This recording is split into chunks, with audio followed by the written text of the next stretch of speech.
በፍቅር የቆሰለ ልብ በእውነተኛ ታሪክ ላይ ተመሰረተ የፍቅር ታሪክ። የኮልፌ ልጅ ነኝ። ስሜ ማሂር ወይም ማሂ ይባላል። ጓደኞቼ ናቸው ብዙን ጊዜ ማሂር የነበረውን ማሂ ብለው በማቆላመጥ የሚጠሩኝ። በእውነቱ እንዲህ ብለው ሲጠሩኝ የማላውቀው ስሜት ይወረኛል። በተለይ ሀይዬ ስትጠራኝ በደስታ እፍነቀነቃለሁ። ከጠራችኝ በኋላ የጥፍጥና ቃናው ልቤ ውስጥ ይብሰለሰላል። በሰማይ ላይ ከተጌጡት ከዋክብት የመንካት ያህል እፈነጥዛለሁ። በፍቅር ገንዳ ውስጥ የመንሳፈፍ ያህል እርካታ ይሰጠኛል። ሀይን በአጭሩ ምን እንደምትመስል ለመግለጽ ያህል ሀይዬ ማለት የፍቅር ተምሳሌት ነች። ፍቅር መልክ ቢኖረው እሷን ነበር የሚመስለው። እንዴት እንደማፈቅራት ለመናገር ቃላቶች ያጥሩኛል። ሀይዬን ያወኳት የሃይስኩል ተማሪ እያለሁ ነው። እኔ 9ኛ ክፍል ተማሪ ሲሆን ሀይዬ ደግሞ የ10ኛ ክፍል ተማሪ ነበረች። ታዲያ የኔና የሀይዬ ትውውቃችን ብሎ የጀመረው በዚህን ጊዜ ነበር። ወቅቱ በጋ ስለሆነ ተማሪዎች ወደ ትምህርት የሚዘልቁበት ዕውቀትን ገብይተው የሚመለሱበት የመስከረም ወር ስለሆነ ሁሉም የደንብ ልብሱን በማድረግ ዕውቀትን ሽመታ እያቀና ነው። እኔም ሚኒስትሪን ወስጄ ለጥቂት አዳልጦኝ ከመውደቅ ተርፌ ነው ወደ ሃይስኩል በድንገት የገባሁት። በነገራችን ላይ በትምህርቴ ላይ ትንሽ ደከም ያልኩኝ ነኝ። ይህም የሆነበት ምክንያት መሰረቴ ምስጥ እንደበላው ምሰሶ ስለተቦረቦረ ነው። እኔ እንዳሁን ዘመን ልጆች ኬጂ ሳይሆን የተማርኩት ቄስ ትምህርት ቤት በረጅም አጠና ላይ ቢያንስ ለ10 ሆነን እየጎረበጥን ተቀምጠን ነበር ዕውቀትን ያገበየሁት። በአንድ ክፍል ውስጥ ቢያንስ 7 ተማሪ እንሆናለን። ክፍላችን በማዳበሪያ እንዲሁም በላስቲክ ተቀጥቅጦ ሲሆን የተሰራው ክረምት ላይ በጣም ከማንጠባጠቡ የተነሳ ሻወር ቤት ይመስል ነበር። የምንማርበት ሰሌዳችን ኮምቦርሳት ሲሆን ዳስተራችን ደግሞ በውሃ የረጠበ ጨርቅ ስለሆነ ውጭ ወጥተን በማራገፍ አንቸገርም ነበር። መምህራችን በላይ ይባላል። በጣም ቁጡና አስፈሪ ገጽታ ያለው ሲሆን አጥፍተን ሲቀጣን ጭካኔ በተሞላበት ነበር። ገና ለጋ በሆነ እንዲሁም ባልጠነከረ ሰውነታችን ሲገርፈን በሚሰቀጥታ አይነት ቅጣት ነበር። እጃችን ውሃ ውስጥ አስገብተን ከነከረን እንዲሁም ካረጠብን ነው። በኋላ በኮት ማንጠልጠያ የሽቦ ብረት ያለ ርህራሄ መዳፋችንን እንደ ዜብራ ሸንተረር እስኪያወጣ ድረስ ይገርፈን ነበር። ይህ ቅጣቱ ከብዙ በጥቂቱ ነው። ከዚህም የባሱ ቅጣቶች ይቀጣን ስለነበር እጅጉን እንፈራው እንዲሁም እንጠነቀቅለታለን። በሚያስተምረን ጊዜ የነበረው ትዝታ መቼም ከውስጥ የማይወጣ ትልቅ ትውስታ ጭሮብኝ ነበር ያለፈው። በላይ ሲያስተምረን እጁን በያዘው አጠር ባለ በትር ወደ ተጻፉት የአማርኛ ሆሄያት እያመለከተ በግራ ጆሮ በመያዝ ቀልብን በሚማርክ ዜማ ጠጋ በሉ እጃቸውን አጣምሮ ሀ ሁ በማለት ሁላችንም ተቃቅፈን ወደፊት ወደ ኋላ እያልን ላንቃችን እስኪበጠስ ድረስ ጮክ ብለን በወኔ ስንማር የነበረው ጊዜ ምን ጊዜው ማረሳው። ብዙ ጊዜ በትዝታ 10 ዓመታትን ወደ ኋላ ተመልሼ የምቃኝበት ወቅቶች በጣት የሚቆጠሩ አልነበሩም። በዛን ጊዜ የምማርበት ደብተር ሽሮልክ ሆኖ ባለ 16 ሉክ ደብተር ሲሆን የምጽፍበት ብዕር ደግሞ ረዘም ያለ ቀይ እስራስ ነበር። ከዛ በዘለለ አንድ ቦርሳ የምጠቀምበት ባለ 10 ሳንቲም የሚሸጠው አጠር ብሎ ስስ የሆነ ፌስታል ስለሆነ ቶሎ ቶሎ እየተቀደደብኝ እቸገር ነበር።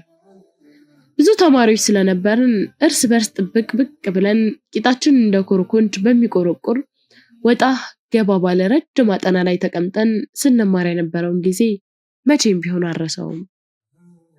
በዚች ምቾት ፍጹም በራቆት ቦታ ላይ ነበር ትምሩን ብዬ ጀምሬ ላይ የጨረስኩት። ታዲያ ከዜሮ ክፍል ወደ 1ኛ ክፍል ከፍ ስል እኛው ሰፈር አካባቢ በትንሽ ሜትሮች ራቅ ብሎ የሚገኝ አንድ የእርዳታ ድርጅት የከፈተው አናንያ በሚባል የሚታወቀው ትምህርት ቤት 1ኛ ክፍል ተመዘገብኩ። ትምህርቱ ከባድ ነበር። ምክንያቱም እኔ ገና የአማርኛ ፊደሎችን በደንብ ጠንቅቄ ሳላውቅ ንባብ መልመጃ ምናምን እያሉ ውዝግብግብ አረጉኝ። ያሁን ጊዜ ልጆች እኮ ትምሩን ከኔጌቲቭ 3 ነው የሚጀምሩት። ከ3 ዓመት በኋላ ነው 1ኛ ክፍል የሚገቡት። እኔ ግን በተገላቢጦሽ ከዜሮ ክፍል ነው ትምሮን የጀመርኩት። ታዲያ አይምሮዬ ገና በደንብ ሳይበለጽግ እንዲሁም ሳይዘጋጅ ጠንከር ያሉ ትምህርቶችን መውሰድ ጀመርኩ። ይህም አልበቃ ብሎ በአንደኛ ሴሚስተር ሁለተኛ ክፍል ገባው። ምክንያቱም በየዓመቱ ሳይሆን በየሴሚስተሩ ነበር ደረጃችን ከፍ የሚለው። እንዲህ ስለሆነ በሁለት ዓመት ውስጥ በአንድ የቁመት ማስረዘሚያ መርፌ እንደተወጋ ሰው ከአንደኛ ክፍል ወደ አራተኛ ክፍል ተመዘገብኩ። ከዛ በኋላ ትምሮ የፍ ቋንቋ ሆነብኝ። በዚህ መልኩ እስከ አራተኛ ክፍል ከተማርኩኝ በኋላ ፀሐይ ግባት በምትባል የመጀመሪያ ደረጃ ትምህርት ቤት አምስተኛ ክፍል ተመዝግቤ በየሴሚስተሩ ሳይሆን በየዓመቱ ደረጃዬ ከፍ እያለ ትምህርቴን በደመ ነፍስ አሁን እስካለሁበት ጊዜ በጭፍን ተጓዝኩኝ። በትምሮ የመድከሜ ሚስጥር ይህ ነበር። ታዲያ ወደ 9ኛ ክፍል ስገባ እድሜ ገና 17 ነበር። የገባሁትም ትምህርት ቤት የካቲት 23 በመባል የሚታወቀው ትምህርት ቤት ነበር። እናም ሁሉም ሰው የደንብ ልብሱን ለብሶ ቦርሳውን አንጠልጥሎ ወደ ትምሮ በመዝለቅ ላይ ይገኛል። እኔም አዲስ የገዛሁትን የትምህርት ደንብ ልብስ ገድግዴ ደብተሬን በጀርባዬ ላይ ሸጉጬ የአስፋልቱን ግራ ጠርዝ በመያዝ ወደ ትምሮ በማቅናት ወደ ትምህርት ቤት ዘልቄ ገባሁ። ያው ፍሬሽ ስለሆንኩኝ መጀመሪያ በማስታወቂያ ቦርድ ላይ ስሜን በማፈላለግ የተመደብኩበትን ክፍል ካወቅኩኝ በኋላ ቀጥታ ክፍል አሰሳ ጀመርኩኝ። ያው ጓደኛ ስላልነበረኝ ደግሞ ምን ጊዜም ብቻዬን ስለምሆን በብቸኝነት አጥር ውስጥ ራሴን ከልዬ ክፍልን ፍለጋ እግሮችን እያንቀሳቀስኩ አይኖቼን በየክፍሉ በማንከራተት ክፍልን በመፈለግ ላይ ሳለው በድንገት አይኔ አንድ ነገር ላይ ተተከለ። ወዲያውኑ ፍዝዝ ብሎ እንደሻማ ቅልጥልጥ ማለት ጀመረ። የልብ ምቴ በኃይለኛ እየጨመረ መጣ። ወዲያውኑ እንዴትም ብዬ አይኔን ሰበር አረኩት። በድጋሚ ቀና ስል እንደ ጨረቃ ፈካ ያለ ድንቡሽቡሽ ብሎ ቀልብን ሙሉ በሙሉ የሚቆጣጠር ፈገግታ ተመለከትኩ። ለመጀመሪያ ጊዜ ነበር ሴት ልጅ ስመለከት እንዲህ ያለ ስሜት የተሰማኝ ይሆን ያለው። ነገር ግራ ቢገባኝም አሁን አይኔ እዛ ላይ እየተተከለ ነው። ወደ ልቤ የሆነ ነገር ሰርቆ ሲገባ ይታወቀኛል። እንዲህ ቀልቤን በመማረክ የሰውነት ክፍሎቼን በድን ያደረገችው ሀዩዬ ነበረች። ውበቷ እንደ ጨረቃ ፈካ ብሎ እንደ መስታወት በሚያበራ ጥርሷ ፈገግ ስትል ቀልብን ትማርካለች። ድንቡሽቡሽ ያለ ክቡ የፊቷ ቅርጽ፣ ነጭ ወተት መሳይ ችምችም ያሉ ጥርሶቿ፣ ፍልቅልቅ ስትል ስርጉድ የሚሉ ጉንጮቿ የ18 ዓመት ለጋ ልጃገረድ እንደሆነች ነው የሚመሰክሩላት። ፍዝዝ ካልኩበት የሐሳብ ሰመመን ለመውጣት እየጣርኩኝ አይኖቼን እያሻሻው ጉዞዬን ቀጠልኩኝ። ሀዩዬም ከጓደኛዋ ጋር ሆነው በግራ በኩል እየተሳሳቁ አመሩ። እኔም መጀመሪያ ስፈልገው ወደ ነበረበት ወደ ክፍል ፍለጋዬ ተያያዝኩት። በነገራችን ላይ ትምህርት ቤቱ ትንሽ ሰፋ ብሎ ክፍሎቹም በዛ ያሉ ነበሩ። በዛ ላይ ክፍሎቹ በአንድ ፎቅ ላይ ተደረደሩ አልነበሩም። ዝብርቅርቅ ባለ አቀማመጥ የተሰሩ ስለሆኑ ቶሎ ክፍልን ለማግኘት ትንሽ አዳግቶኛል። የኔ ክፍል የነበረው ወፍጮ ክፍል በመባል የሚታወቀው ቦታ ላይ ነበር። በነገራችን ላይ ለየክፍሉ ስም አላቸው። ባቡር ክፍል እንዲሁም አሁን እኔ ያለሁበት ወፍጮ ክፍል በዋነኛነት በትምህርት ቤቱ ታዋቂ ናቸው። አሰያየውም እንከን ማይወጣለት ነበር። ወደ ውስጥ ዘልቄ ስገባ ብዙ ጊዜ ተዘግቶ የቆየ ቤት ይመስላል። የሸረሪት ቤት እዚህም እዛም ይታያል። ኮርኒሱ ሕፃን ልጅ ሸንቶበት የደረቀ አንሶላ መስሏል። መሬቱ ወጣ ገባ ብሎ በፍርስራሽ ተሞልቷል። ብቻ በአጠቃላይ ሁሉ ነገሩ ወፍጮ ቤት ይመስላል። ከኛ ክፍል ተርታ ያሉት ክፍሎች ሁሉም አንደኛ ክፍል ተመሳሳይ ናቸው። እንዲህ በመሆኑ ገና ከጀማሮ ሽክክ ያለኝ ፊት ለፊት ከሚገኘው በአዋራ በተሸነፈ ዴክስ ላይ አመራው። በጀርባዬ ላይ ሸጉጬ የነበረው ደብተር በማውጣት ገና ምንም ያልተነካውን 50 ሉክ ደብተሬን አውጥቼ ቢያንስ ወደ 5 ሉክ በመቅደድ ቦታውን አጸዳሁት። እንግሊዝ አስተማሪ ነበር የመጀመሪያ ክፍለ ጊዜያችንን የጀመረው። ስሙ ሳሚ ይባላል። ልቅም ያለ ቆንጆ ነው። በቃ የወንድ መለሎ፣ በዛ ላይ ዘናጭ። በተለይ ጋውኑን ሲለብስ ሲያምርበት አትጠይቁኝ። አስተማሪ ሳይሆን ስፔሻል ዶክተር ነው የሚመስለው። በጣም ጽዱ፣ በቅባት ወስቶ በሽቶ ታጥቦ የሚወጣ ቂንጠኛ ወንድ ነው። ያው ትምሮ ገና መጀመሩ ስለነበር ለማስተማር አላቃጣውም። ይልቁንስ በየተርታ በእንግሊዘኛ ስማችንን እንዲሁም የመጣንበትን ትምህርት ቤት በተጨማሪ ደግሞ ከየት አካባቢ እንደመጣን ራሳችንን እንድናስተዋውቅ እየተናገረ ትውውቁን እኔ እንድጀምር ጠቆም አደረገኝ። ትንሽ ደንገጥ አልኩኝ። ገና ከመግባቴ ተናገር ይላል እያልኩኝ ክፉኛ ተበሳጨው። በዛ ላይ እስካሁን ከሰማቸው የአማርኛ ፊደሎች እንዲሁም ቃላቶች ሳይሆኑ ከኤ እስከ ዜድ ባሉት የእንግሊዘኛ ፊደሎች እንዲሁም ቃላቶች በመሆኑ ደግሞ ይባሱን አስጨነቀኝ። ምን አይነቱ ብሽቅ ነው? አሁን እንዴት ብዬ ነው ራሴን በእንግሊዘኛ ማስተዋወቀው? ግራ ግብት ስላለኝ ስሜን ብቻ አስተዋውቄ ባልሰማ ድቅ አልኩኝ። እሱም ሳይጋተተኝ ወደ ቀጣይ ተማሪ አለፈ። ትንሽ አንገቴን ካቀረቀርኩኝ በኋላ ቀና ለማለት እየሞከርኩኝ ወደ ሰሌዳው ተመለከትኩኝ። ነገር ግን ጥቁር ሰሌዳው ሳይሆን የታየኝ ኤችዲ በሆነ ነጭ ዋይት ቦርድ ላይ ሃይዬን ነበር ያየኋት። ስትስቅ ጉንጮቿ ስር ጉድ ብለው ሲገቡ ችምችም ያሉትና እንደ በረዶ ነጣ ያሉት ጥርሶቿ ነበር የተመለከትኩት። ጥቂት ደቂቃዎችን ወደ ኋላ ተመልሼ በሐሳብ ስምጥምጥ ብያለሁ። ስለሷ እያሰብኩኝ ጥግ ላይ ተኮማትሬያለሁ። በግራ እጄ ጉንጬን ተደግፌ ትካዜ ውስጥ ገብቻለሁ። ድጋሚ እስካያት ጭንቅ ብሎኛል። እረፍት ሰዓት እስኪደርስ ያሉትን ደቂቃዎች በአይነ ህሊኔ እያሰብኩኝ ፍዝዝ በማለት ሴኮንዶች እንደ ደቂቃው እንደ ሰዓት ያህል ርዝምዝም ብሎብኛል። ያው የማይደርስ ነገር የለምና ከብዙ ሐሳብና ጭንቀት በኋላ እረፍት ደረሰ። በጣም ደስ አለኝ። ምክንያቱም ሃይዬን ልመለከታት ነው። ሰዓት ሳላባክን በፍጥነት ከክላስ እየተቻኮልኩኝ ወጣሁ። መንገዱ የኪሎ ሜትር ያህል ራቀብኝ። የቻልኩትን ያህል ከመሮጥ በማይተናነስ እርምጃ ፈጥኜ ቦታው ላይ ደረስኩኝ። ግን ቅድም በፈገግታ ቦታውን አሸብርቃ የነበረችው እንስት አልነበረችም። ክፉኛ ውስጥ ያዘነ። ለካ ቅድም ለማለፍ ጓደኛዋን እየጠበቀች ነበር ያየኋት። ምን አይነቱ ብሽቅ ነኝ! ቢያንስ ተከታትያት ክፍሏን እንኳን አላጣራም ነበር። አሁን እንዴት ብዬ ነው ማገኛት? በዛ ላይ በጣም ብዙ ክፍሎች ነው ያሉት። ግራ ግብት ብሎኝ ሐውልት መስያለሁ። እዛው እንደቆምኩኝ የእረፍት ሰዓት አብቅቶ የደውል ድምፅ ተሰማ። ቅድም ሴኮንዱ እንደ ደቂቃው እንደ ሰዓት እንዳረዘመብኝ፣ አሁን ግን ሰዓቱ በጣም አጭር ሆኖብኛል። ፊቴን ወደ መጣሁበት መንገድ በማዞር ወደ ክፍል አቀናሁ። ክላስም እንዳገባው ኩርምትምት ብዬ በሐዘን ውስጥ እንደተሞላ ተቀመጥኩኝ። ምሳ ሰዓት ደርሶ የደውል ድምፅ እስኪሰማ በናፍቆትና በጉጉት በመጠባበቅ ላይ ነኝ። ክፍለ ጊዜውም በደመ ነፍስ እንዲሁም ጉም በሆነ ሐሳብ ጭልጥ ብዬ በሐሳብ ርቄ ሄጃለሁ። ከሐሳብ የመለሰኝ አባቱ የሚል ለስለስ ያለ ትህትና የተሞላበት ቃል እዚህ ጋር ልቀመጥ የሚል የሴት ድምፅ ነበር። ከነበርኩበት የሐሳብ ጉም ለመውጣት እየጣርኩ ችግር የለውም በማለት በደመ ነፍስ መለስኩላት። ከዛው ሳላያት ፊቴን አዞርኩኝ። ከገባች 3 ሰዓት ጀምሮ ማንንም ሳላይ ተቀመጥኩት። እሷም ቦርሳዋን ወደ ኋላ በማስደገፍ ወንበሩ ላይ ተቀመጠች። ቀና ብዬ ሳያት ፈገግታ በተሞላበት አንደበት ታንክስ በማለት ተቅለሰለሰች። ኧረ ችግር የለውም በማለት መለስኩላት የሷን መልስ። እንደገና ወደ ተሸሸኩበት የሐሳብ ጉም ተመለስኩኝ።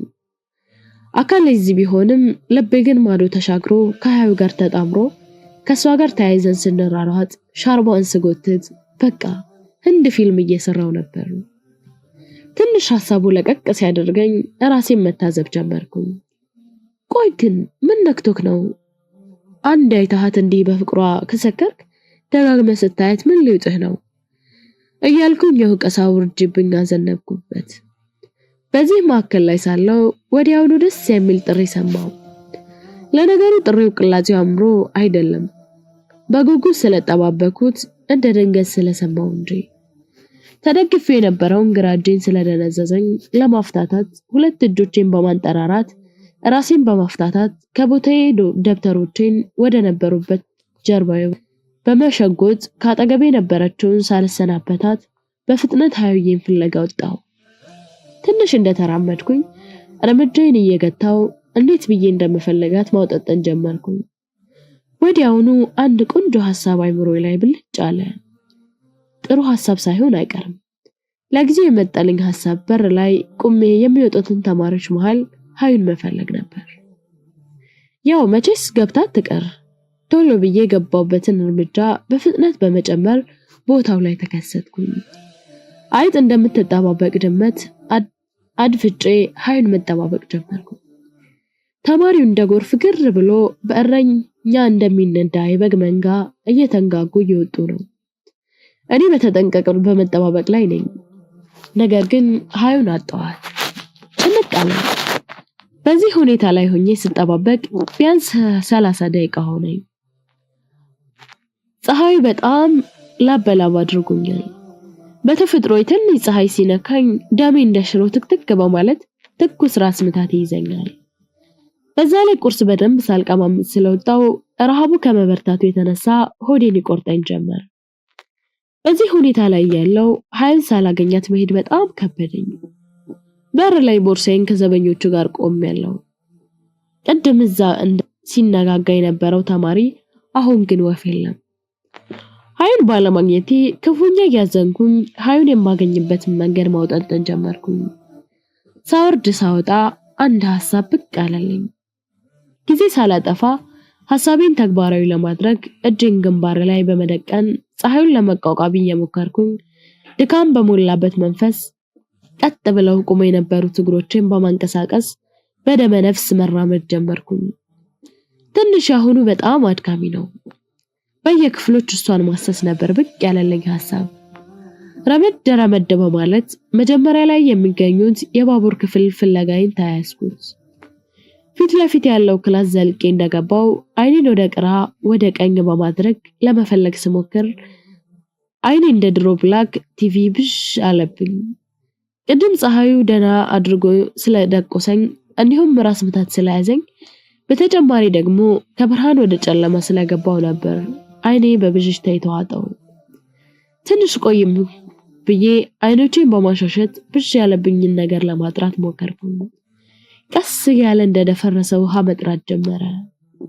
አሁን ብዥታው ቢወገድልኝም ሀዩን ግን ክላስ ውስጥ አልነበረችም። ባቡር ክላስ በአጠቃላይ ክፍሎቹ በግምት 17 ይሆናሉ።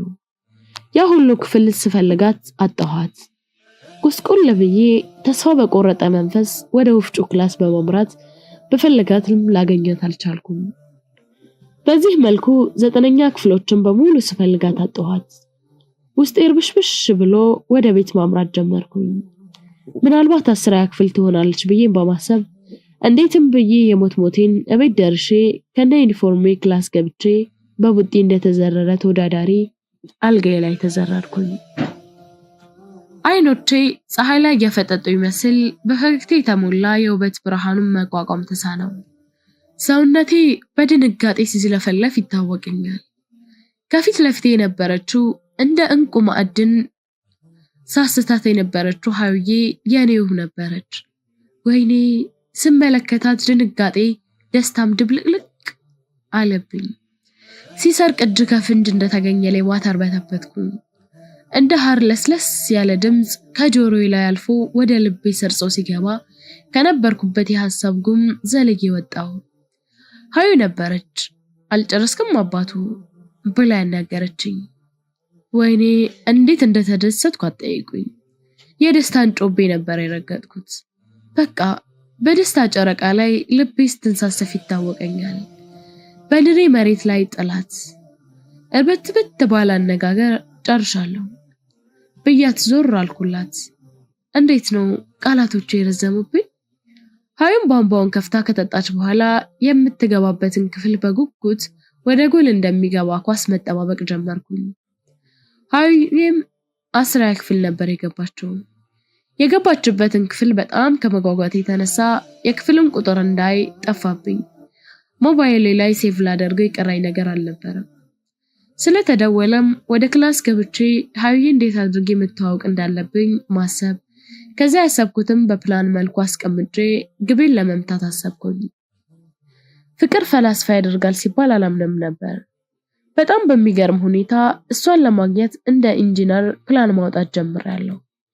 ገና ከጀማሮ ኢንጂነር ካረከኝ በደንብ ስገፋበት ሳይንቲስት እንደምሆን ለመገመት አላዳገተኝም። ለጊዜ 3 እቅዶችን በአይምሮዬ አመንጭቶልኝ በብዕሬ ወረቀቱ ላይ አኑሬያለሁ። ያው ብዙ ጊዜ ኢንጂነሮች የሚጨነቁት መሰረት ላይ አይደል? ምክንያቱም መሰረቱ ካልተስተካከለ ግንባታ ከፍ ሲል መበላሸቱ አልፎም ጊዜ ጠብቆ መውደቁ አይቀርም። ልክ እንደኔ መሰረት ያስቀድሜ እንደነገርኳችሁ ቡርቡር ስላለ ጊዜን ጠብቄ አስር ላይ መውደቄ እንደማይቀረው ማለት ነው። ስለዚህ ዋና ታርጌቴ መሰረት ላይ አድርጌዋለሁ። አቀራረቤን ካሳመርኩ ግቤን ልመታ እችላለሁ። ስለዚህ የመጀመሪያ ሃይዌን ለማግኘት የነደፍኩት ፕላን ራሴን ድምጽ አልባ በሆነ ነገር ላይ ራሴን እንደ ዝነኞች በደንብ እንድታውቀው ማድረግ አሪፍ ፕላን ይመስላል። ወደ ተግባር የምገባው ደግሞ ምሳ ሰዓት ሲደወል ነው። ፕላኑን ስነድፈው ጎንበስ ብዬ በተመስጦ እንደተነደፈ ስለነበር ቸካይ ተማሪ ሳልመስላት አልቀርም ለመቅዲ። ለዛ መሰለኝ ዝም ያለችኝ። ማሂ አለችኝ። መቅዲ አቤት እያልኩኝ ወደሷ አቅጣጫው እስኪ ይሄን አስረዳኝ ብላ ቆሌን ገፈፈችው። የፈራሁት አልቀረም። ሲጀመርኮ ከጧት ጀምሮ የገቡት አስተማሪዎቻችን አላየዋቸውም። እንኳን ትምህርቱን ለመከታተል ይቅርና በነገራችን ላይ ያልሆንኩትን ነኝ በማለት ስለማይሰጠኝ ደግሞም ያላወቅኩትን አላቅም ማለት በራሱ ዕውቀት ነው። አለማወቁን ሳያቅ አውቃለሁ የሚል ሰው ነው ብዙ ጊዜ የሚጎዳው። ምክንያቱም አውቃለሁ ብሎ ስለሚያስብ ለማወቅ አይጥርም። በዚህ ጊዜ ደግሞ ከዕውቀት ነፃ ሆኖ ይቀራል። አለማወቁን ያወቀ ሰው ግን አለማወቁን ስለሚያውቅ ለማወቅ ይጥራል። ኧረ እማረፈው ጉዳይ የለም ብዬ ስመልስላት የደውል ድምጽ ተሰማ። አሁን በፕላኔ መሰረት የምጀምረው አሁን በእቅዴ መሰረት ሃዊዬን ሳላያት ወደ ቤት መሄድ ስላለብኝ ደብተሬን ጀርባዬ ላይ ሸጉጬ ወደ ቤት አቀናሁ። ቤትም እንደገባው ምሳዬን ከቀመመስኩኝ በኋላ የውጭ ገጽታዬን ማሳመር ስላለብኝ ፏ ለማለት እየሞከርኩኝ ነው። ከፊት ለፊቱ ፊቱ ይባል አይደል? ደግሞም ሲያዩት ያላማረ ሲበሉት ያቀራል የሚሉት አባባል በሀገራችን እንደ ባንዲራ ስለሚውለበለብ ቲዩተሮችን ወደ ፕራክቲስ ለውጨው ሃዊዬን ለማደን አውየዋለሁ። ጣጣዬን ከጨረስኩኝ በኋላ ዳግም ወደ ትምሮ በመሄድ ግቢ ውስጥ ተከስቻለሁ። እንደነገርኳችሁ ያለ ድምጽ ሳናወራ በደንብ መተዋወቅ ነው ያቀድኩት።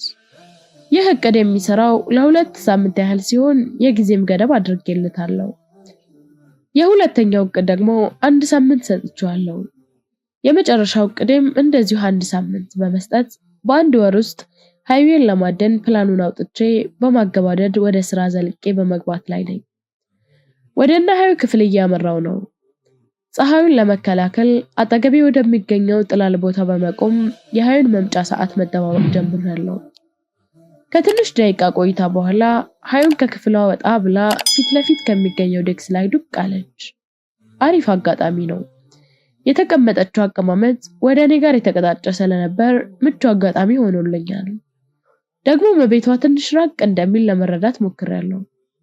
እርግጠኛ ባልሆነም ምክንያቱም ፈጠን ብዬ ነበር በጊዜ ገባሁት። እሷ ደግሞ ከክፍሏ ስለወጣች ለምሳ እዚሁ እንደምትሆን ለመገመት ሞክሬያለሁ። አሁን ከኔ የሚጠበቀው ወደሷ ማፍጠጥ ነው። ያው እሷም ፊቷ ወደኔ አዙራ ስለተቀመጠች በፍቅር የተራብኳትን ሃዊዬን በአይኔ ደና አድርጌ እየመገብኳት በቀልቤ የነበረውን የፍቅሯን ረሃብ ለማስታገስ እየሞከርኩ ነው። ድንቡሽቡሽ ያለ ክብ የፊቷ ቅርጽ፣ ነጭ ወተት መሳይ ችምችም ያሉ ጥርሶች፣ ፍልቅልቅ ስትል ስርጉድ የሚመስሉ ጉንጮች የ18 ዓመት ለጋ ልጃገረድ እንደሆነች የሚመሰክሩላት። ዋው ምስጥ ብያለሁ። እሷም በተመሳሳይ ወደኔ ጋር እየተመለከተች ነበር። ወደኔ ያየች መሆኑን ስረዳ ተርበተበትኩኝ። አይኔ እሷን ማየት ስላቃተው ወዲያውኑ ዞር አልኩኝ። ወደ ክፍል እንድንገባ የደውል ድምጽ መሰማት ሲጀምር ሃዊም ተመልሳ ወደ ውስጥ ገባች። በዚህ መልኩ ሃዊም ጠዋት እረፍት ምሳ ሰዓት ወደ ቤት ስንለቀቅ እየተበኩኝ አያታለሁ። እሷም ታየኛለች። የመጀመሪያ ፕላኔን ለመጨረስ 4 ቀን ብቻ ነው የቀረኝ። ስለዚህ ሁሌ ጠብቄ ከማየት ቦታ ላይ ራቅ ብዬ በመቆም ቦታው ላይ እኔን ለማየት እንደምትፈልገኝ ለማረጋገጥ ቆም እየጠበቅኳት አገኛታለሁ። አሁን ሀይ እየመጣች ነው። ልክ ቦታው ላይ ስትደርስ አይኖቿን በማንከራተት ትፈልገኝ ጀመር። ወይኔ የተሰማኝ ደስታ! በአንዴ ከምድር ተገንጥዬ በብዙ ኪሎ ሜትሮች ርቀት ወደሚገኘው ከዋክብቶች ዘልዬ ለወጣ ምንም አልቀረኝም። በደስታ ተቁነጠነጥኩኝ። በአይነ ህሊናዬ አብረን ስንሳሳቅ ስንጎራረስ ጭምር ይታየኝ ጀመር። ደስ በሚል ሁኔታ እቅዴ ሲጓዝ ስለታየኝ ደስታዬ ወደር አልነበረውም። የቀሩትን 3 ቀኖች ጠዋት፣ እረፍት ሰዓት እንዲሁም ምሳ ሰዓት ከሰዓትም ጭምር ዝም ብለን መታየት ሆነ ስራችን። በአይናችን በደንብ ተግባብተን ብዙ ወሬዎችን በአይናችን አውግተናል። እሷም ባለማየት ተጠምዶ የነበሩት አይኖቼ ጥግብ እስኪሉ ለማጣጣት ብጥርም ሀዩዬ ግን ልክ እንደ ጨዋማ ባህር ሆነችብኝ። ፍቅሯን በጠጣው ቁጥር ጥሜ በዚህ መልኩ የመጀመሪያውን እቅዴን በ2 ሳምንት ካጠናቀቅኩ በኋላ ወደ ሁለተኛ እቅዴ ተሸጋግሬያለሁ። ሁለተኛው ሀዩዬን ለማጥመን ያቀድኩት ደግሞ ምክንያቶችን በመፍጠር እሷን ማውራት ነው። ልብ በሉ፣ መጀንጀን አይደለም። በቃ አለ አይደል? እሷን ሳላውቅ ቀስ ብዬ በመፍጠር ይቅርታ ምናምን በማለት አጠር ያሉ ወሬዎችን ማውራት፣ በሩቁ በአይናችን ስንሾካሾክ የነበረውን ነገር ቀረቤታ ለመፍጠር በማሰብ ነው። እንዲህ ለማድረግ ያሰብኩት አሁን ግቢ ውስጥ ሆኜ ኃይል ለማናገር ምቹ ሁኔታዎችን በመጠንቀቅ በመጠባበቅ ላይ ነኝ። አሁን ሀዩ ውሃ ለመጠጣት መጀመሪያ ፈልጌ አጥቻት በድንገት ያገኘኋት ቦታ ላይ በመብራት ላይ ነች። አረማመዷ እርጋታ የሰፈነበት እፍረት በተላበሰበት ሁኔታ ላይ ስትራመድ ሳያት ማዶ አሻግሬ አብረን የምንሆንበትን ቀን በናፍቆት በተሞላበት መንፈስ በአይነ ህሊናዬ በመቃኘት አየር እንደሞላው ፊኛ በተስፋ ተሞልቼ በመንሳፈፍ ወደሷ አመራው። ልክ ጠጥታ ስትጨርስ እናቱ አልጨረሽም ብዬ በፈገግታ ጠየቅኳት። ልክ እሷ መጀመሪያ እኔን እንደጠየቀችኝ ጨርሻለሁ በማለት ፈገግ ብላ ጉንጯን ሰርጎድ አደረገቻቸው። ይቅርታ ግን ካቋረጥኩሽ አልኳት። ቧንቧውን ከፈትኩኝ። እሷም ችግር የለውም በማለት ጀርባዋን ሰታኝ ወደ ክፍሏ ሄደች። እኔም የከፈትኩትን ቧንቧ ዘጋሁት። ምክንያቱም ውሃ ለመጠጣት ሳይሆን እሷን ለማውራት ነበር የከፈትኩት። ታዲያ እንዲህ ያሉ አጋጣሚዎችን በመጠቀም ትውውቃችንን አንድ ስቴፕ ከፍ ለማድረግ ሞከርኩኝ። በሚቀጥለው ቀን ደግሞ ከክፍሏ ስትወጣ በመጠበቅ ፈጠን ብዬ ደረጃ ላይ በመውጣት እሷን ባላየ በማስመሰል ወደፊት ለፊት አመራው። ልቤ እንደከረቦ ዷ ዷ እያለ ነው። ከዛው ፊት ለፊት ተገጣጠምን። ወደ ቀኝ ስትሄድ እኔም ወደ ቀኝ፣ ወደ ግራ ስትሄድ ወደ ግራ በመሄድ መንገድ እንደምትተምታታ አረኩኝ። በመጨረሻ ሁለታችንም ቀጥ ብለን ስንቆም ሁለታችንም አይን ለአይን ተያየን። ድንጋጤው እንደ ጉንዳን ነበር ውድድ ያደርገኝ። እንደ መደናገጥ እያልኩኝ አንቺ በዚህ በኩል እኔ በዚህ በኩል እንለፍ በማለት አፉ እንዳልፈታ ሕፃን ልጅ በመኮላተፍ ተናገርኩኝ። እሷም እየተሽኮረመመች አለፈች። ፍቅር ግን ደስ የሚል ስቃይ ያለው በአንደበት ሊገለጽ የማይችል እየተሰቃዩ ደስ የሚል ጣዕምን የሚያጣጥሙበት አሁን ምክንያት በመፍጠር ለሁለተኛ ጊዜ ማናገር ነበር። ሰላምታን ሳላስቀድም በዚህ መሰረት 1 ሳምንት እንዲህ አይነቱን የተለያዩ ምክንያቶች በመፍጠር ካወሯት በኋላ 1 ሳምንቱን በዚህ መልኩ ተገባደደ። አሁን ደግሞ የመጨረሻው ስቴፕ ነው። የማጠቃለያ እቅድ አድርጌ ያስኩት ደግሞ ከአንገት በላይ በሆነ ሰላምታ በማቅረብ ይበልጥ ትስስራችንን ጨምር ለማድረግ ሞከርኩኝ። በመጨረሻም ደግሞ ቀረብ ብሎ በማናገር ስልክ ቁጥሯን መውሰድ ነበር እንደ መጨረሻ አድርጌ ያስኩት። ምክንያቱም እሷን በመጀመሪያው እና በሁለተኛው እቅድ መሰረት ካጠመድኳት በኋላ እንዲሁም እኔ ለሷ ያለኝ አመለካከት በሩቁ ካስቃኘዋት እንዲሁም ለኔ ያላት አመለካከትም በጥቂቱ ከተረዳው እንዲሁም ካወቅኩኝ በኋላ እንዲህ ብላኝ ይሉኝታ ስለሚይዛት ሳታቅማማ ትሰጠኛለች ብዬ በማሰብ ነው እንዲህ ብዬ ያቀድኩት።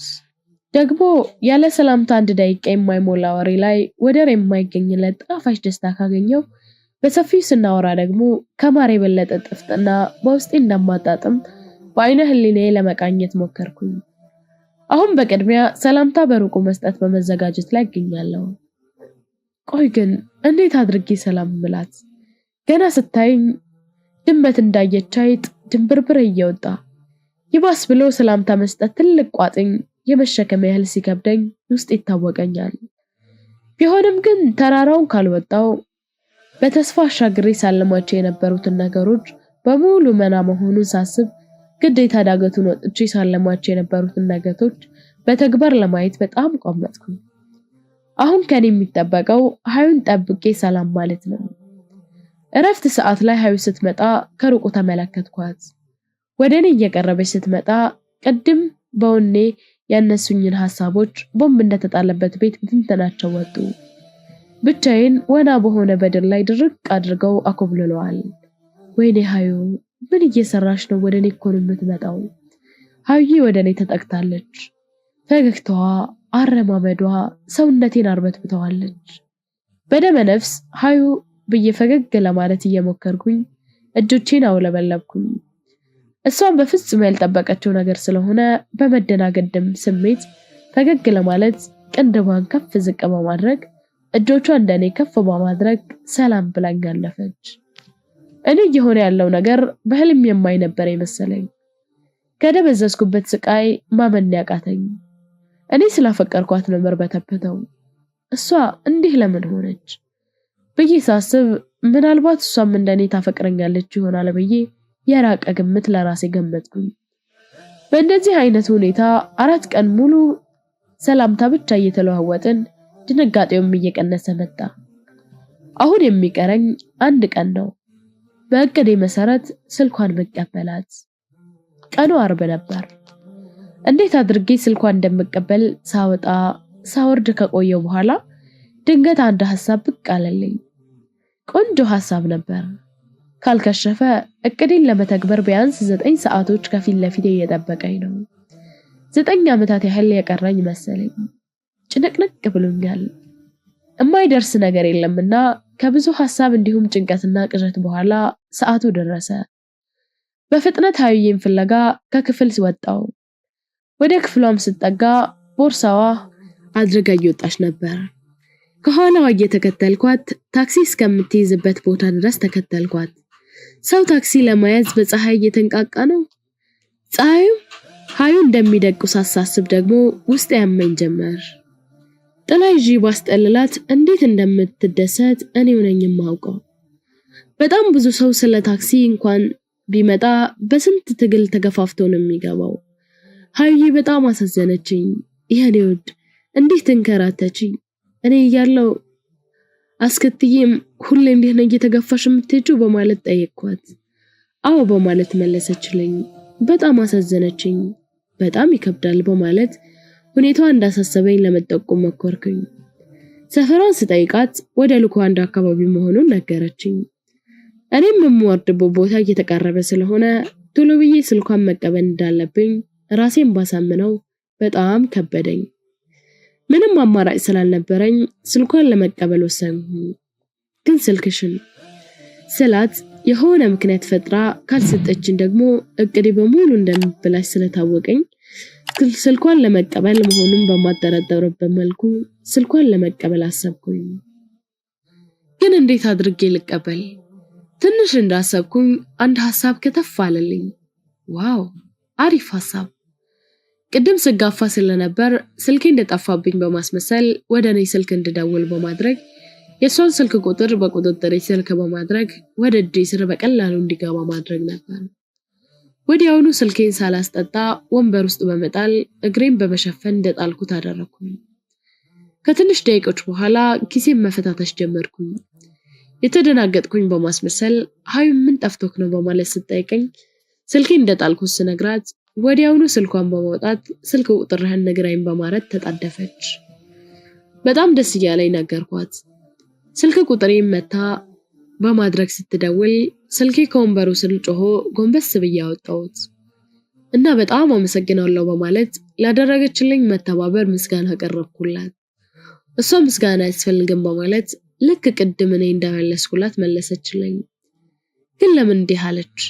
እኔ እኮ ቅድም እንዲህ አልኳት ስለማፈቅራት ማንም መስዋዕት በሆነላት ለፍቅር የተከፈለ መስዋዕት እንጂ እንደ ውለታ እንድትቆጥረው በማሰብ ነበር። እሷም እንዲሁም የምታስበው ብቻ አላውቅም። ስልክ ቁጥሯን በእጅ ውስጥ በመግባቱ ደስታ ይጨምሯል። ወደ ደወለችበት ስልክ ቁጥር በመግባት ቅር ካላለሽ ሴቭ ላድርገው እንዴ ብዬ በጥያቄ አፋጠጥኳት። እሷም አሁን ምክንያት ለመፍጠር ብታስብ እንኳን ስለማይመቻት ወደደችም ጠላችም አው ማለት ስለለባት እሺ በማለት ተሽኮረመመች። ተንኮሌ ሳይገባት አይቀርም። ጉንጮቿን በፈገግታ ሰርጉዳ ገዳይ በሆነ ውብ አይኖቿ ተቅለሰለሰች። የሌለ ደስ ብሎኛል። መውረጃ ቦታ ላይ ስለደረስኩኝ ስሜ ማሄር እንደሚባል ነግሬያት የሷም ሃዩ እንደሚባል ነግራኝ ተሰናብቻት ለረዳቱ የሁለታችንንም ሂሳብ ከፍዬ ወረድኩኝ። በመስኮት በኩል ሃዩ እያየችኝ ነበር። ፈገግ በማለት አስፓልቱን እየተሻገርኩኝ እጄን ከፍ በማድረግ ሰላም እያልኳት አስፓልቱን ተሻግሬ ወደ ቤት አቀናው። የሆነ ዳይመንድ በእጄ ገባ መሰለኝ። ደግሞም ለኔ ከዳይመንድ በላይ ነው። ምክንያቱም ፍቅሬን ከልብ የማገኝበት እንደ ሐር ለስለስ ያሉትን ድምጾች የምሰማበት ልዩ የመገናኛ መንገድ ስለሆነ እንዴት አልደሰት። ታዲያ ከሃዩ ጋር ለጥቂት ሴኮንዶች ስናወራቸው የነበሩትን ነገሮች በደንብ በማሰብ ወደ ቤት ደርሼ ከገባሁ በኋላ ወዲያውኑ ደወልኩኝ። መቻኩል ስለመሰለኝ 1-2 ቀን ሳልደውልላት ዝም ለማለት ሞከርኩኝ። ብዙ ጊዜ ሴቶች በጉጉት ስለሚወዱ ደካማ ጎናቸው በመጠቀም በቀላሉ ወደ ፍቅር መክተት ስለሚቻል እኔም ተግባራዊ ያደረኩት ነው። እሁድ ማታ ላይ ልደውልላት አሰብኩኝና ሞባይሌን ከኪሴ በማውጣት ወደ ክላስ ዘልቄ ገብቼ በጀርባዬ ላይ በመንጋለል ስልክ ቁጥሯን መታ አድርጌ ወደ ጆሮዬ ያስጠጋሁት። ወይኔ እንዴት እንደጨነቀኝ አጠይቁኝ። ስልኩ እየጠራ ነው። ከትንሽ ደቂቆች በኋላ ተነሳ። ቀልብን ቅልጥ በሚያደርግ ለስላሳና ጣፋጭ ድምጽ ሄሎ ስትለኝ ሄሎ ሰላም ነው አልኳት እየተደናገጥኩኝ። እሷም አለን ሰላም ነው ስትለኝ አንቺ በጥሪ እየጨፈርሽ ነበር እንዴ ስልኩን ለምን አላነሳሽም ስላት እየሳቀች ይቅርታ ስላላየሁት ነው ማለበል ስትል ሳቋ እየተስተጋባብኝ እስኪ ገምቺ ኧረ ግምት አልችልም በማለት መለሰችልኝ። እሺ ፍንጭ ልስጥሽና ከዛው በቀላሉ ገምተሽ ታውቂኛለሽ ስላት እሺ በማለት ተስማማች። እኔ ኢትዮጵያ ውስጥ ከሚገኙት 80 ሚሊዮን ህዝቡ አንዱ ነኝ። አሁንስ አወቅሽ ስላት ሳቋን ለቀቀችው። ሀራት ቀልድ ንገረኝ አለበዚያ ልዘጋው ነው በማለት አስጠነቀቀችኝ። ማሂ ነኝ በማለት ማንነቴን አሳወቅኳት። ከዛው ትንሽ ካወራን በኋላ ነገ እረፍት ሰዓት ላይ እንድንገናኝ ተቀጣጥረን ስልኩ ተዘጋ። የማይደርስ ነገር የለምና ሰኞ ደርሶ ወደ ትምሮ የሚያስቀና ነው። ዛሬ ከሃዩ ጋር ስለምንገናኝ ምን ብዬ እንደማወራት እያሰብኩኝ ወደ ትምህርት ቤቱ ዘልቄ በመግባት ወደ ክላስ ገብቻለሁ። በነገራችን ላይ መቅዲ ቦታ ለውጣለች። ከገባው ጀምሮ ስለ ሃዩ ብቻ እያሰብኩኝ ስለማናገራት በድን የታቀፈች መስሏት ነው መሰለኝ ቦታ ቀይራለች። እኔም ሃዩ ስለማስብ ጥሩ አጋጣሚ ነው። ማንም ሳይበጠብጠኝ በነፃነት አስባለሁ። አሁን ትምሮ ከተጀመረ የመስከረም ወልፍ አልፎ ጥቅምት ላይ እንገኛለን። ቢያንስ ወደ 1 ወር ገደማ መሆኑ ነው። ነገር ግን ክላሳችን በጣም አልማጮች እንዲሁም በአዝጎች ስለተሞላ ክላሱ ቅውጥ ነው የሚለው። አስተማሪዎቹን ገና ወር ሳይሞላ ሊያሳብዷቸው ነው። እኔ ከገባው ቀን ጀምሮ ከማንም ጋር ሳልግባባ ብቻዬን ጥግ ላይ ተወጥፌ ከሃዩ ጋር በሐሳብ ሳወራት ስቃለዳት በማሳለፍ ቀናቶች አልፈው ወራቶች ሊተካኩ ነው። በነገራችን ላይ የክፍላችን አዝግ በድሉ በመባል ይታወቃል። የሌላ አዝግ ነው። አንዴ እንደውም ፊዚክስ አስተማሪ ሲገባ የሰራውን ጉድ ላጫውታችሁ። ፊዚክስ አስተማሪ ስሙን ሳያስተዋውቀን ትምሮን ስለጀመረ ሁላችንም ስሙን አናውቀውም። በድሉ ነው አቡል ብሎ ያወጣለት። ታዲያ ሁሉም አቡል በማለት ነበር የሚጠሩት። አቡል ቀጠን ብሎ ያጠራ ያለ ሰው ሲሆን ሲጽፍ እግሮቹን በተጠንቀቅ ለመሮጥ እንደተዘጋጀ አትክልት ነበር እግሮቹን ወደ ኋላ አድርጎ እጁን ወደፊት በመሳብ አጎንብሶ ሊሮጥ በሚመስል መልኩ የሚጽፈው። ታዲያ አንድ ቀን እንዲህ አድርጎ እየጻፈ ሳለ ደግሞም ሁሉም ረጭ ብሎ ሁሉም እየጻፈ ነበር። ታዲያ በድሉ ብድግ አለና ጮክ ባለ ድምጽ አቡል አቡል በማለት ሲጠራው ዞል ሲል ልሮጥ ነው እንዴ ሲለው ክፍሉ በአንድ እግሩ ነው የቆመው። በሳቅም ውጥ ተደረገ። የገባ አስተማሪ ሁሉ ተማሮ ነው የሚወጣው። አሁን የእረፍት ሰዓት ስለደረሰ ከሀዩ ጋር ወደ ተቀጣጠርንበት ቦታ እያመራው ነው። ልቤ ዷ እያለ ከረበው መስሏል። አሁን ምን ብዬ ነው ማውራት? ገና ታያ ጅመት እንዳየ አይጥ ብርግግ የሚል ልጅ አብረን ተቀምጠን ማውራቱን ሳስበው ያለ ምንም መሳሪያ በባዶ ወደ ሰማይ ውጣ የተባልኩኝ ያህል ጨነቀኝ፣ ጥብብ ብሎኛል። ወይ ሀዬ ቀድማኝ ቦታው ላይ ተከስታለች። ገዳይ በሆኑ አይኖቿ እየተንከራተተች ወደኔ እያየች ነው። አጠገቧ ጋር ስደርስ ሰላምታ አቀረብኩላት። ከዛው ተቀምጠን ወሬያችንን ጀመር ነው። እያወራን ትንሽ ከቆየን በኋላ ያው የእረፍት ሰዓቱ አጭር ስለሆነ ደግሞም ስለተደወለ በኋላ ወደ ቤት አብረን እንደምንሄድ ተነጋግረን ሁለታችንም ተለያየን። በዚህ መሰረት ወደ ቤት ስትሄድ እረፍት ላይ በቃ የማይለቃቁ መንታ ወንድማማቾች ይመስል ሁሌም አብረን መሆን ከጀመርን ሳምንታት ተቆጥረዋል። በዚህ ጊዜ ስለ ሀዩ በቂ መረጃ ለማግኘት ሞክሬያለሁ። ሀዩ አንድ ታላቅ ወንድምና ሁለት ትናንሽ እህቶች እንዲሁም አባት እናቷን በህይወት እንደሚገኙና ከነሱም ጋር እንደምትኖር አጫውታኛለች። ፋዘሯ ደም ብዛት እንዳለበት ጭምር በተዋወቅናቸው ጊዜያት ነግራኛለች። ሀዩ እስካሁን ባለን ቆይታ ላይ በጣም ረጋ ያለች እንዲሁም ሰውን ቶሎ የምትረዳ ጥሩ አስተሳሰብ ያላት ሆና አግኝቻታለሁ። ለሀዩ ያለኝ ፍቅር በጣም እየጨመረ መጥቷል። ምክንያቱም ሀዩ እንደ ጨዋማ ውሃ ሆና ስላገኘኋት ፍቅሯን በጠጣኋት ቁጥር ጥሜ ይጨምራል። በጣም እያፈቀርኋት ስለሆነም እንዳላጣት እየፈራሁ ነው። ከሀዩዬ ጋር የማሳልፋቸው ጣፋጭ ጊዜያት መቼም አይረሱኝም። ሀዩዬ ላይፍ አይታ ማታቅ ጥብቅ የቤት ልጅ ናት። ትንሽ ጨላ ስላላቸው ከቤት እንድትወጣ አይፈቀድላትም። ብዙ ነገሯ ከኔ ጋር ይመሳሰላል። እኔም እንደሷ ላይፍ የሚባል ነገር ማቀው ጉዳይ የለም። ብዙውን ጊዜ ከሰው ስለማልግባባ ብቻዬን ነው ማሳልፈው። ብቸኝነት በጣም ትልቅ ጉዳት አለው። አሳሳቢ ጉዳይ ቢገጥምም ችግር ቢመጣ ከጎን ጓደኛ ኖሮ ሐሳብ ሼር በመደራረግ ሐሳብ ማይቀረፍ ከሆነ በራስ ላይ እንቅፋት ይፈጥራል። አሁን ግን ብቸኝነት አይሰማኝም። ምክንያቱም ሀዩዬ ከጎኑ አለችልኝና። ዛሬ ከሀዩ ጋር ለመገናኘት ተቀጣጥረናል። ለባብሼ ለመውጣት ሽር ጉድ እያልኩ ነው። ጣጣዬን ከጨረስኩ በኋላ የተቀጣጠርንበት ቦታ ከች ብያለሁ። ከትንሽ ደቂቆች በኋላ ሀዩዬ መጣች። ሰላምታ ከተለዋወጥን በእግራችን እየተራመድን አስፋልት ለበለብ እየጋበዝኳት በፀሐይ ላይ ወክ እየጋበዝኳት ነው። በነገራችን ላይ እስካሁን ድረስ ስንገናኝ ተጨባብጠን እንዲሁም ተቃቅፈን አናቅም። ምክንያቱም በጣም ስለምንፈራራ ሁለታችንም አልደፈርነውም። ትንሽ ከተጓዝን በኋላ አንድ አነስተኛ ምግብ ቤት አስገቧት። ያው እሷ የለመደችው ትላልቅ ካፌ ስለሆነ ያላየችውን ነገር ለማሳየት በመፈለግ ነው እዚህ ያስገቧት። ከዛ ሁለት ቦርዴ አዘዝኩኝ። ሀዩዬ ግራ ግብት ብሏታል። ልክ እንደመጣልን ስታየው በመደናገጥ ስሜት ምንድነው ስትለኝ ምርጥ ጁስ ነው ቅመሹ፣ ግን በስትሮ ሳይሆን የሚጠጣው እንደ አቮካዶ ጁስ በባዶ ነው ስላት አይኗ እስኪያነባ ድረስ በሳቅ ፍርስ አለች። አደፋፍሬ ያስጠጣኋት።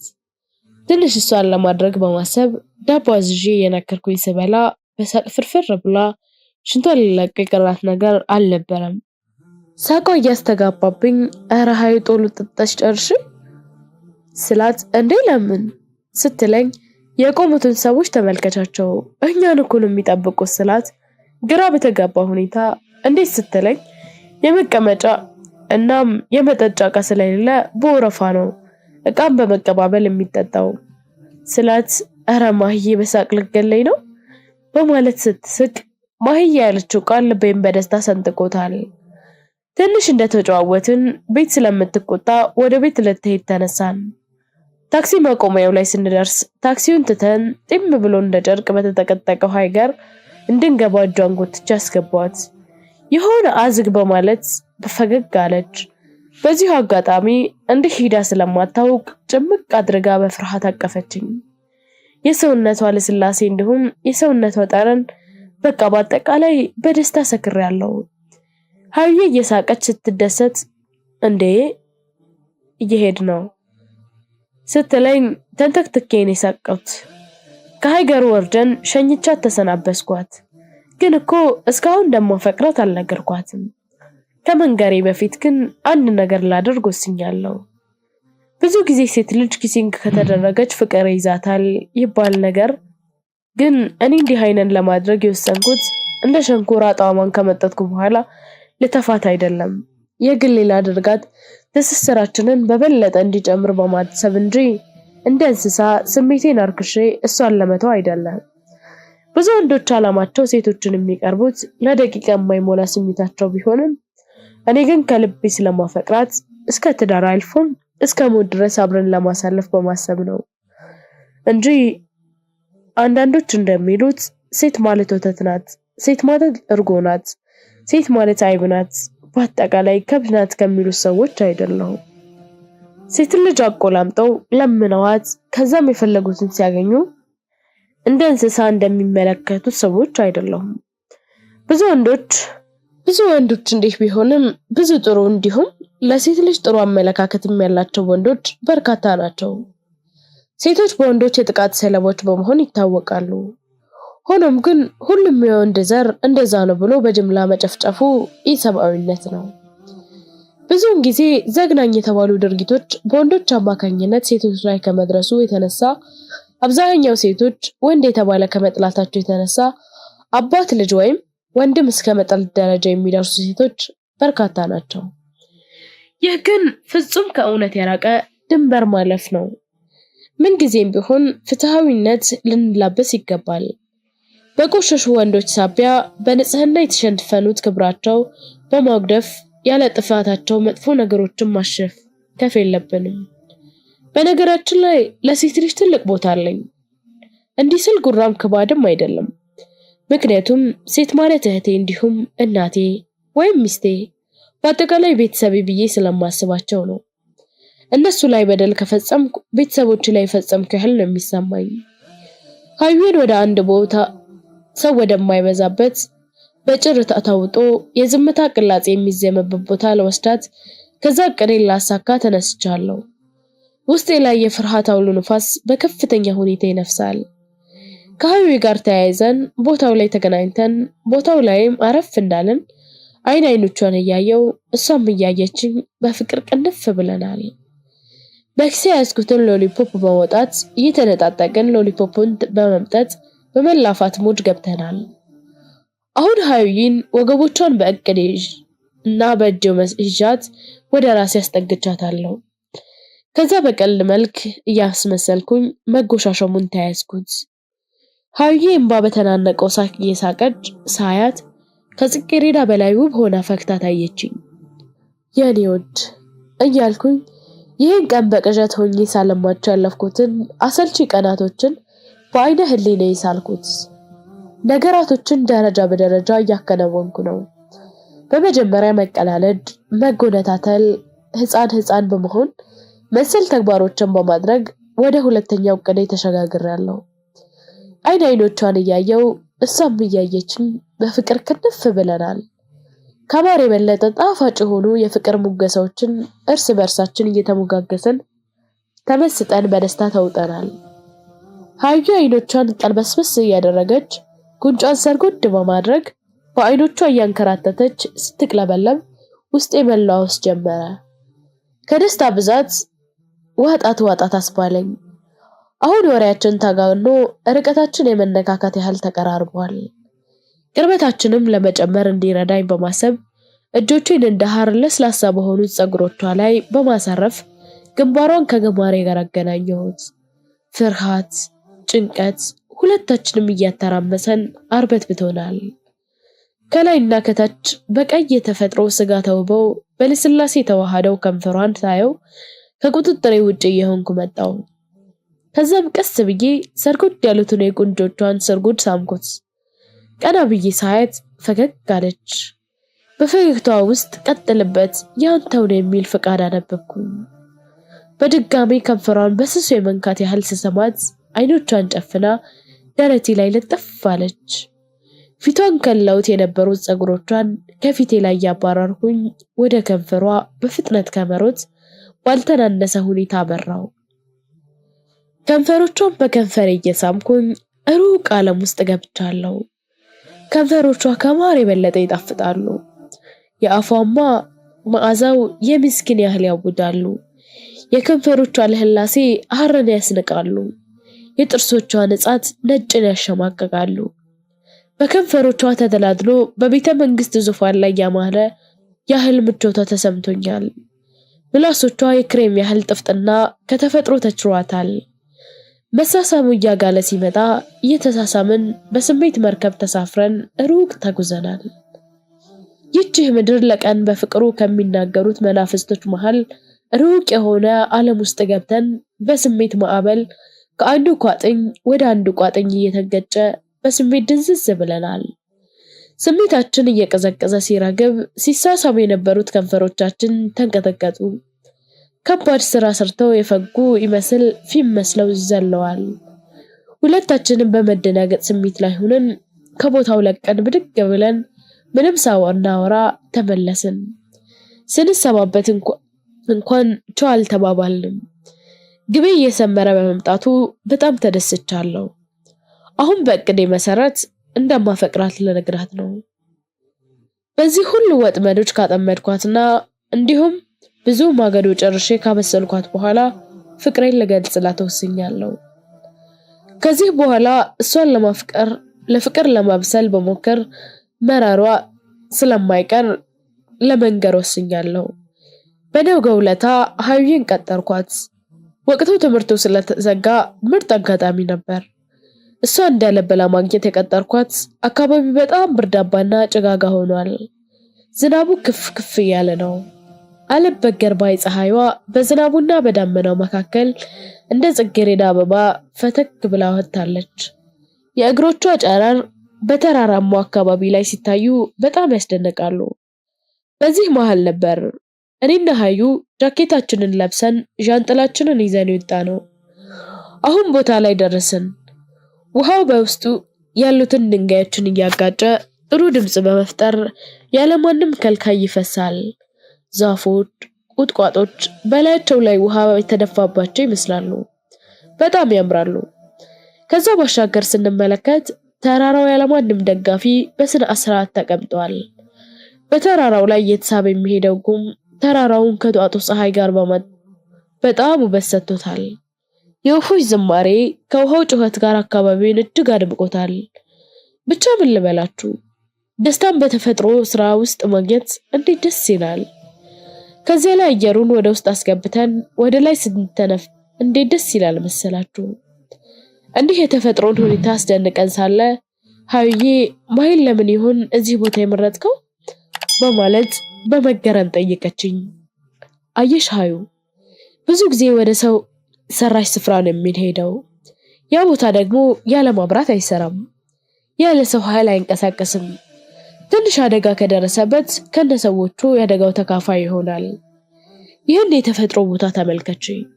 ወፎች በአላህ ተስፋ ይዘው በሱ መጋቢነት ይኖራሉ። ተመልከቺ ሀዩ፣ አዕዋፋት በአላህ ኃይል በሰማይ ላይ ተንሳፈው ይበራሉ። ወደ መሬት ተመልከቺ። ጫጩቶች በአቅማቸው ምግባቸውን በአፋቸው ይዘው ወደ ጉድጓድ እያመሩ ነው። ከዛ ባሻገር ያለውን ጉም ተመልከቺ። በሰው ኃይል አይደለም በተራራው የሚንቀሳቀሰው በአላህ ኃይል እንጂ። ውሃም እንዲሁ ሲፈስ አድሮ ሲፈስ ይኸውልሽ ያለማንም ከልካይ ዛፎች ቁጥቋጦችን ሲመገቡ ባደሩት ንጹህ አየር የተፈጥሮ ምግብ እንዲህ አምሮባቸዋል። ከዚህ ሁሉ ድንቅ ስራው የሰውን ልጅ ማሰብ እንዲችል አደረገው። ሀዩዬ አይኑን እያየችው ዋው በጣም ተመስጬ ነበር ማዳመጥክ። በማለት እቅፍ አረገችኝ። ግን እኮ እዚህ ቦታ ላይ እንደቀጠርኩሽ ታውቂያለሽ ስላት አይ አላውቅም ማህዬ አለችኝ። አይንሽን ጨፍኝ አልኳት። ከዛም ከጨፈነች በኋላ ከ1 እስከ 10 እስከምቆጥር ድረስ እንዳከፍቱ በማለት አስጠነቀቅኳት። እሷም አይኖቿን ጨፈነችው። ከዛው ቆጥሬ ስጨርስ እጇ ላይ ፖስታዋን አደረኩት። ማሂ ይህ ፖስታ በውስጡ ምን ይሁን የያዘው አለችኝ ፍርሃትና ጭንቀት በተሞላበት አንደበት። እኔም ፈገግ ለማለት እየሞከርኩኝ መቼስ ይህ ሁሉ ጊዜ በደስታ አሳልፈን ትላንት ያደረገው ነገር በካሜራ ቀርጾ በማምጣት ላስፈራራሽ አይደለም፣ ስትከፍቺው በጣም እንደምትወጂው ተስፋ አድርጋለሁ በማለት አይኖቿን በፍቅር እያየችው እንድትከፍተው ተማጸንኳት። እሺ ማህዬ በማለት በአይኖቿ ተኩራ እየተመለከተቻቸው ነው። አዎ በእጇ ያዘችው የፍቅር ደብዳቤ ነበር። በውስጡ የታጨቀ ብዙ የፍቅር ቃላቶች አለበት። በእጅ የተጻፈ በእኔና በሷ ላይ የተመሰረተ የፍቅር ደብዳቤ ነበር። ቤት ሄዳ እንድታነበው ነገርኳት። በነገው ዕለት ወደ ትምሩ አመራን እና ሀይም ፈልጋት አጣኋት። ወደ ክላስ ሄድም ላገኛት አልቻልኩም። ስልክ ብደውልላትም ስልክ አታነሳም። በጣም ተጨነኩኝ። እንዴ በማለት በሐሳብና በጭንቀት ውጥርጥር ብያለሁ። ልቤ በጣም ፈርቷል። ሀይን እንዳላጣት ወደ ምሳ ሰዓት አካባቢ ስደውልላት አነሳችልኝ። ለምን ክላስ እንዳልመጣችና ስልኳን ለምን እንደዘጋች ስጠይቃት ቻርጀር ስታደርገው መብራት እንደሄደና አባቷን በጣም ስለታመመ ለዛ እንዳልመጣች ስነግረኝ ምጥ እንደተገላገለች ነፍሰ ጡር ቀለል አለኝ። ከዛ ግን በጣም አስቸኳይ ነገር እንደምትፈልገኝ ነገረችኝ። 10 ሰዓት ላይ ወደ ቤት ስመለስ እንደምትፈልገኝ ነገረችኝ። እሺ ብዬ ስልኩን ዘጋሁት። ግራ ግብት ብሎኛል። ለምን እንዲህ አስቸኳይ ቀጠሮ ቀጠረችኝ? ባወጣ ባወርድ ምንም ልደርስበት አልቻልኩም። ባለችኝ ሰዓት ወደ ቦታው በማምራት ላይ ነኝ። ሀይዬ ተቀምጣለች። ከደረስኩኝ በኋላ ተቃቅፈን ሰላም ከተባባልን በኋላ አይኖቿ ፊም መስለዋል። አይኖቼን እያየች እንባዋን አፈሰሰችው። ደሞ የፈሰሰ ይመስል ልቤ ስንጥቅ አለ። በእጆቼ የፈሰሱትን እንባዋን ከፊቷ ላይ በእጆቼ እየጠረኩኝ አይኗን እንባ በተናነቀው አይኖቼ እያየኋት ሳግ በተሞላው ድምጽ ሀይዬ ምን ሆነሽ ነው አልኳት። እሷም እንባዋን ለመጥረግ ጉንጮቿ ላይ የነበሩትን እጆቼን ጨመቅ እያደረገች ወደ ከንፈሮቿ በማስጠጋት እያለቀሰች ሳመቻቸው። በጣም ጭንቅ ስላለኝ ሀይዬ በጣም አስጨነቅችኝ እኮ ምንድነው የሆንሽው ስላት እንባዋን እያፈሰሰች በጣም እንደምታፈቅረኝ ነገረችኝ። ውስጤ ሐሴት ሞላው። የደስታ ብዛት ጥምጥም ብዬ እያነባው አቀፍኳት። ሀዩ አሁንም እያነባች አስጨርሰኝ አለችኝ። እኔም ግራ እየተጋባው የቀረ ነገር አለ ብዬ ስጠይቃት አዎ ብላ የጀመረችውን ቀጠለችልኝ። በመጀመሪያ ዓመት ኒካህ እንዳሰረች እየተንቀጠቀሰች ነገረችኝ። አቀራረብ ሁሉ ነገርህ ከቁጥጥሬ ውጪ ስለሆነ ይቀርብኩ። እናም በዚህ ሳምንት ሰርግ ተደግሶ ልንጋባ አባቢ ሳልሞት በፊት የልጅ ልጄን ማየት አለብኝ ብሎኛል። ስለዚህ የኔና ያንተ ግንኙነት እዚህ ላይ ያበቃል። ካሁን በኋላ ለማግኘት እንኳን ብትፈልግ አታገኘኝም። ምክንያቱም ከገባው በኋላ ወደ ውጭ ሄዳለሁ። ኑሬን እዛው ነው።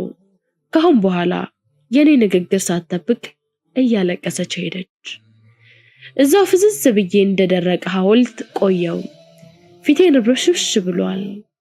ምድር ሰፊ ከመሆኗ ጋር ጥብቅብቅ ያለች መሰለኝ። እምይዘው እምጨብጠውን ነገር አጣሁ።